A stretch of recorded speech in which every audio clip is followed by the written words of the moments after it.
Hi, I'm Turk Strongman at Theron Q Ramacharaka. Thank you for selecting this video on general rules regarding the power of will.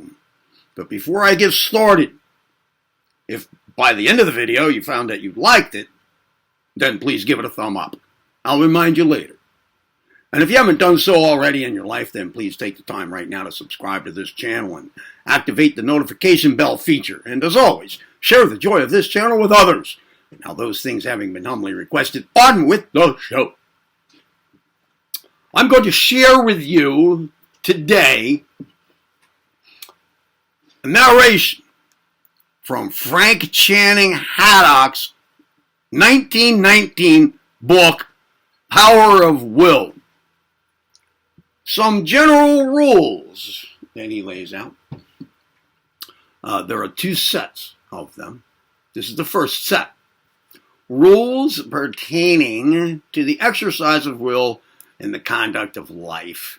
These rules should be studied and thoroughly fixed in mind. They are born of experience and should be practiced daily until they become automatic in the working outfit of character. This is page 78. Number one. Now, there are 55 of them. I'm just going to read them once through each, one time.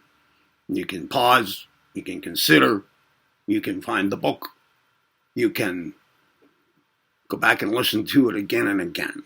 Number one, be master of your own will. Number two, when in doubt, do nothing. Wait for light. Cultivate perfect calmness. That's 3. 4. Never become confusingly excited. Never yield to temper, nor entertain irritation. Make no decision when out of temper.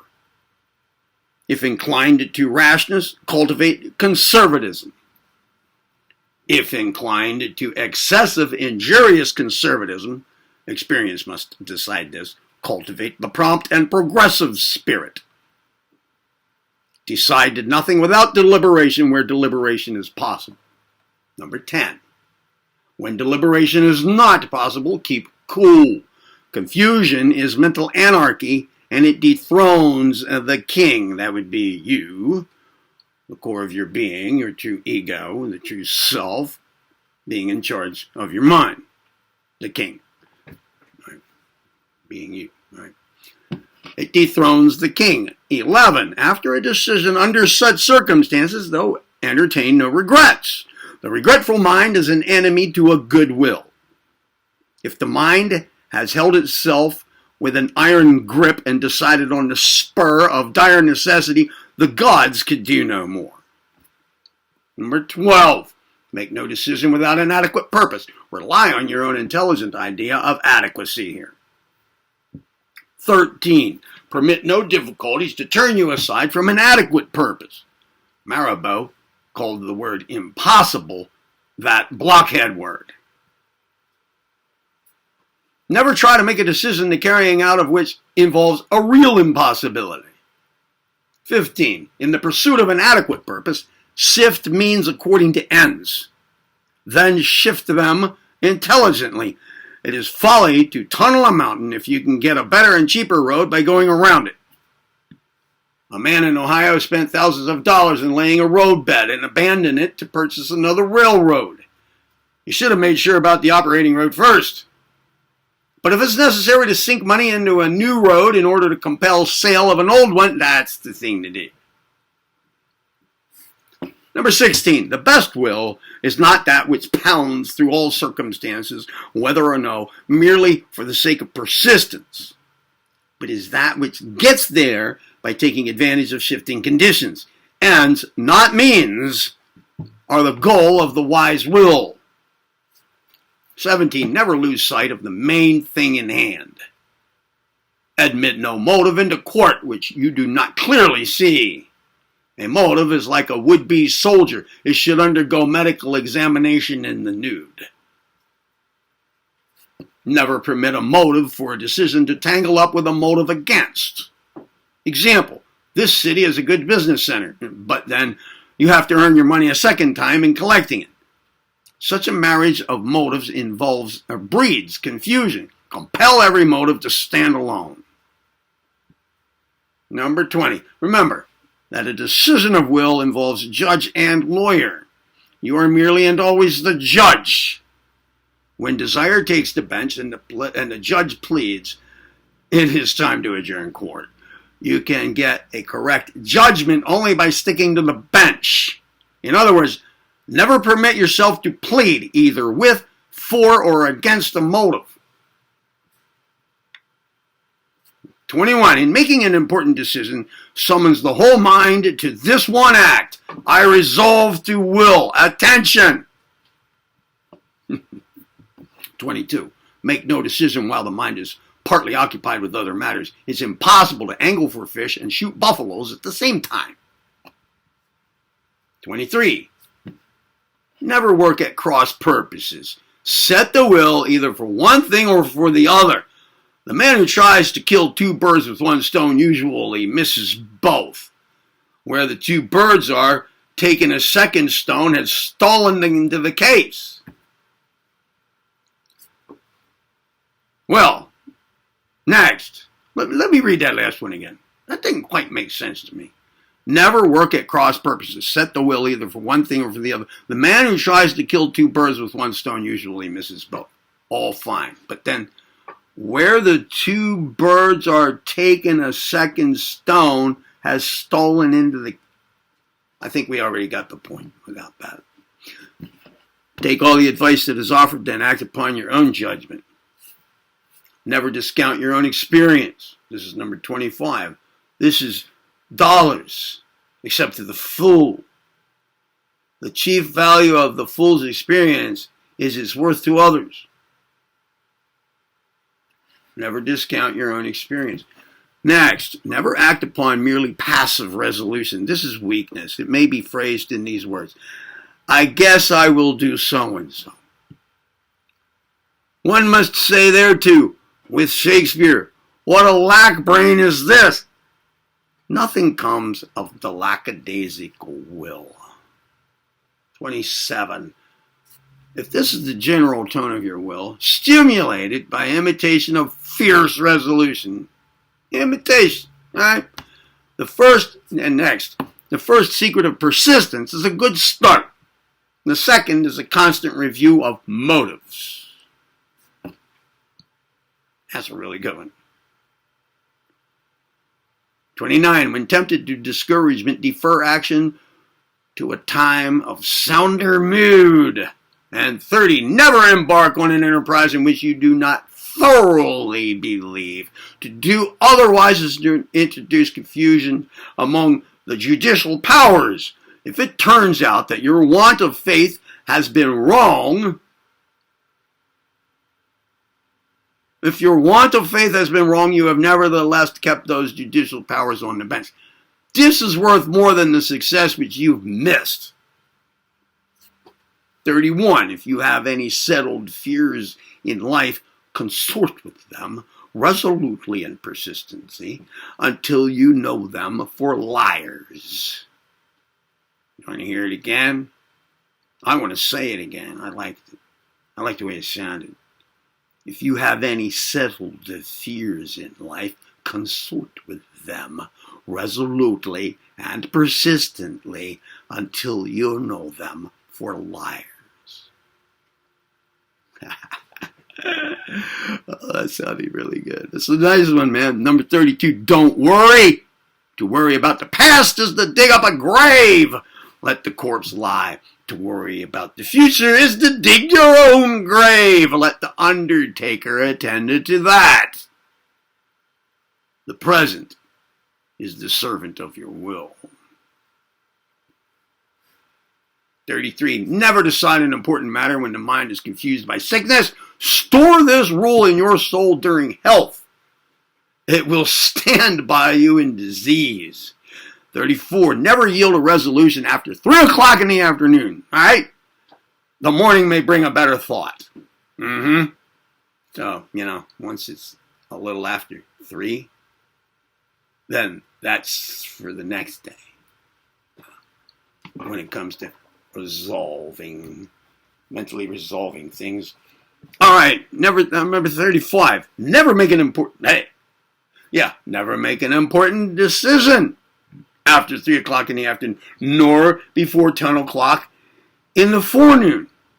Before 10, you haven't limbered up. After 3, you are unlimbered.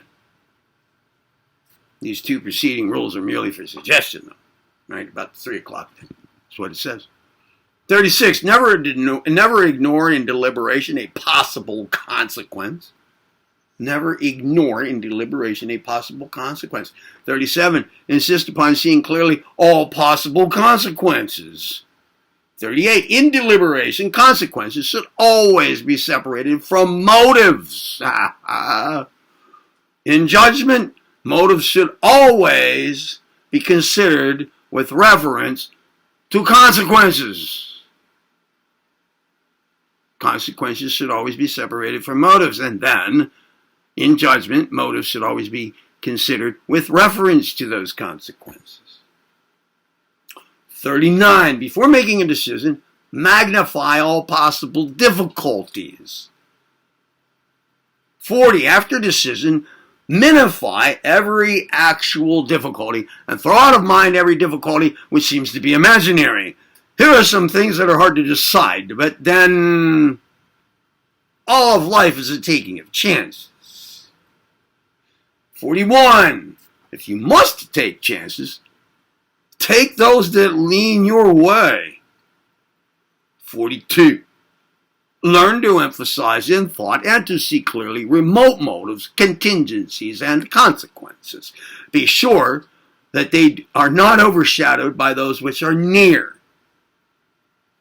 Example, I wish to economize in order to secure a home, but at present I desire a vacation. The home is very remote while the period of rest is very near and clamorous. 43. In weighing motives, have a care that desire does not tip the scale. In making an effort to fix our mind on a distant good or a remote evil, we know that we are acting in the direction of our true happiness. Even when the representation of the immediate result is exerting all its force, and the representation of the distant one is faint and indistinct, we are vaguely aware that the strongest desire lies in this direction. And the resolute direction of attention in this quarter has for its object to secure the greatest good by an adequate process of representation. Well, maybe just the first sentence was the big one.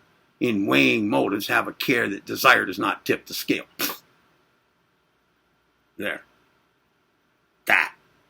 Number 44. Never lie to yourself in the consideration of motives and consequences. Now, if you must lie, practice on other people. They'll find you out. But if you continue to lie to yourself, you're a lost fool. Remember always that the lie is the dry rot of will. Again, remember always that the lie is the dry rot of will. 46. Be absolutely genuine and sincere, yet withal, this gives you no right to ride roughshod over neighboring humanity. 47. Never perform an act nor make a decision in opposition to what Socrates called his daimonion, whatever, the inner voice that whispers, better not. Never perform an act or make a decision in opposition to that. Inner, better not. 48. When you write to an enemy a letter and which you scorch his soul, be happy, but do not mail it until tomorrow. You will then see what you have written to, that you have written too much. Condense it by half, but don't mail it until tomorrow. It'll keep, don't destroy it. It's a good letter. Tomorrow you again condense it. When you can write a brief, plain, but courteous letter in which you reveal good breeding and disclose reticence, do so and instantly mail it, grateful for common sense. 49. Never resolve upon an act of will. An act which will, never resolve upon an act which will or may injure other people or injure yourself. 50. Measure motives by your noblest selfhood. 51. Dismiss without consideration motives or actions which you clearly recognize to be contrary to your best instincts. 52. In all conflicts between duty and pleasure, give duty the benefit of the doubt. 53. Never act contrary to your clearest judgment. Others may be right, but in the long run, better is mistake in your own judgment than right on the judgment of others. Do not abdicate of the throne. 54. Cultivate as a permanent habit of mind the positive mood of willing. And 55. Never will to be an imitator or a follower. You can, so will, unconsciously, therefore, resolve to lead and to invent and move out on new lines. That's it for this video. There will be a follow-up video, the second set of rules concerning will, its power. Now, did you like the video? If so, please remember to give it a thumb up. That's your reminder. And if you didn't do so at the beginning of the video or before that, then by all means, take the time right now to subscribe to this channel and to activate the notification bell feature. And as always, share the joy of this channel with others. You heard it right here on Tharan Q Ramacharaka. I am Turk Strongman. Be well.